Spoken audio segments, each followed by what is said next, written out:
भजन और कीर्तन के जरिए आध्यात्मिक शिक्षा देने के नाम पर एक प्राइवेट आश्रम में एक 12 साल की लड़की का शारीरिक और मानसिक शोषण की चौंकाने वाली घटना सामने आई है।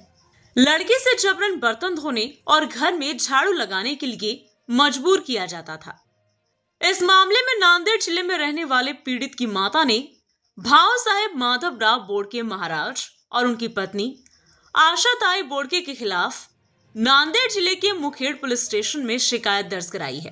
ये चौंकाने वाली घटना आलंदी के एक वारकरी एजुकेशन इंस्टीट्यूशन में हुई है। भाव साहेब बोड़के, जो मूल रूप से नांदेड़ जिले के रहने वाले हैं, आलंदी के एक वारकरी एजुकेशनल इंस्टीट्यूशन में आध्यात्मिक शिक्षक के तौर पर काम करते हैं। नांदेड़ जिले के मुखेड़ तहसील के एक परिवार ने साल 2024 में अपनी 2 छोटी बेटियों को कीर्तन सीखने के लिए अपने एजुकेशनल इंस्टीट्यूशन में भेजा था। इसके लिए भाव साहेब बोड़के महाराज हर लड़की की पढ़ाई के लिए पीड़ित परिवार से 41,000 रुपए सालाना एजुकेशनल फीस भी ले रहे थे। लेकिन भजन कीर्तन सिखाने की बजाय महाराज की पत्नी ने छोटी छात्राओं से कपड़े, बर्तन और घर में झाड़ू लगाने जैसे काम करवाती थी, जिसके कारण पीड़ित लड़की के हाथ पैर की उंगलियां सड़ गई, चमड़ी फट गई। पीड़िता अपने साथ हो रहे टॉर्चर की वजह से मेंटल स्ट्रेस में चली गई है।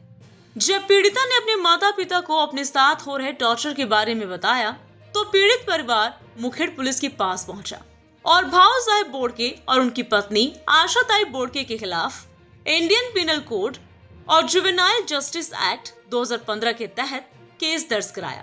पीड़ित परिवार ने मांग की है कि छात्राओं को फिजिकली और मेंटली परेशान करने के लिए महाराज और उनकी पत्नी के खिलाफ सख्त लीगल एक्शन लिया जाए और उनके एजुकेशनल इंस्टीट्यूशन को तुरंत बंद किया जाए।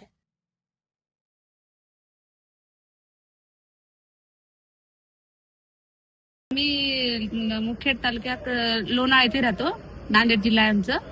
आम्ही शिक्षणासाठी कीर्तनासाठी तर आळंदी ते पाठवलं मुलीला, शिक्षण बी शिकावं आणि कीर्तन पण शिकावं, त्यामुळे पाठवलं. त्यांनी 2 वर्ष चांगले शिकवले.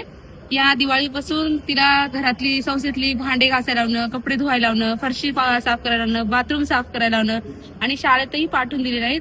त्यांनी म्हणत होते की बाळ, तू आमचीच मुलगी आहेस, ताईसोबत घरातली कामं करू लाग, तुला आम्ही पास करून टाकतो, असं म्हणून लेकराला कामं लावलेत. आणि तिचे पाय पण सगळे नासून गेलेले आहेत, रक्त निघत होते तिच्या पायातून.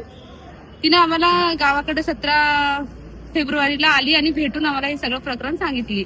फोनवर बोललं तरी, ताई आमचीच मुलगी आहे, तुम्ही काळजी करू नका, माझ्या बहिणीची मुलगी, आम्हीच तिचे मायबाप आहोत, म्हणून असं करत होते. आम्हाला फोनवर बोलून सुद्धा देत नव्हते. हो, आम्ही दरवर्षी 41,000 फीस बांधत होतो आमच्या मुलीला कीर्तन शिकण्यासाठी. आणि शाळेत तर दुसरीकडे पाठवत होती. शाळेतही पाठवून दिली नाही त्यांनी दिवाळीपासून. आमची मागणी आहे की आमच्या मुलीलाही न्याय मिळावा आणि दुसऱ्या लेकरांसोबत असं घडू नये.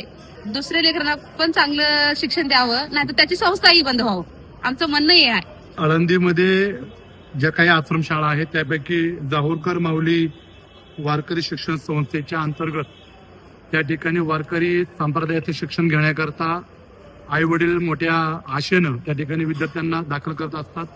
नुकतं त्या ठिकाणी वयाच्या 12 वर्षाची असलेली मुलगी शिक्षण घेण्याकरता त्या ठिकाणी आई वडिलांनी दाखल केली होती, परंतु तिच्याकडनं अतिशय चुकीच्या पद्धतीनं त्या वारकरी संप्रदायातलं कामकाज करून घेण्यात आलं. त्याच्यामध्ये ते जे भाऊसाहेब माधवराव बोड़के महाराज म्हणून जी संस्था चालवतात, ते संस्था चालक या मुलीकडनं हातपाय दाबून घेण्याचे काम, त्याचबरोबर आश्रमामधले धुणभांडी करून घेण्याचे काम, अतिशय चिंताजनक आणि चुकीच्या पद्धतीची कामं त्या मुलीकडनं या ठिकाणी करून घेण्यात येत होती.